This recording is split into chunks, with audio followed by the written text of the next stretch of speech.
दरम्यान ठाण्यामध्ये येताच एकनाथ शिंदे हे अज्ञात स्थळी गेलेले आहेत। त्यांच्या निवासस्थानाच्या बाहेरून या संदर्भात सविस्तर आढावा घेतलेला आहे आमचे प्रतिनिधी शुभम कोळी यांनी।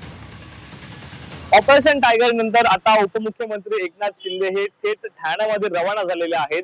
सध्या मी आहे उपमुख्यमंत्री एकनाथ शिंदे यांच्या ठाणे येथीलच लुबिसवाडी येथे असणाऱ्या शुभदीप निवासस्थान आहे।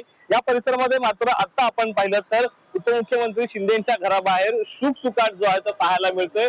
कोणताही त्यांच्या ताफ्यातील वाहनं जरी या ठिकाणी नसली तरी अज्ञात स्थळी जे आहे ते शिंदे सध्या गेले असल्याचं बोललं जात आहे। ठाण्यामध्ये जेव्हा एकनाथ शिंदे अज्ञात स्थळी दाखल होतात तेव्हा अनेक घडामोडींना अनेक चर्चांना जे आहे ते उधाण येत असतात। कारण शिंदे ज्यावेळी अज्ञात स्थळी असतात तेव्हा अनेक आमदार खासदार त्यांच्या भेटी करता येत असतात। अनेक बैठकांचं चर्चासत्र देखील सुरू जे आहे त्या अज्ञात स्थळावरून चालू असतं आणि त्याचमुळे आता अज्ञात स्थळी एकनाथ शिंदे गेल्यामुळे अनेक चर्चांना सध्या उधाण जे आहे शुभम कोळी, झी मीडिया, ठाणे।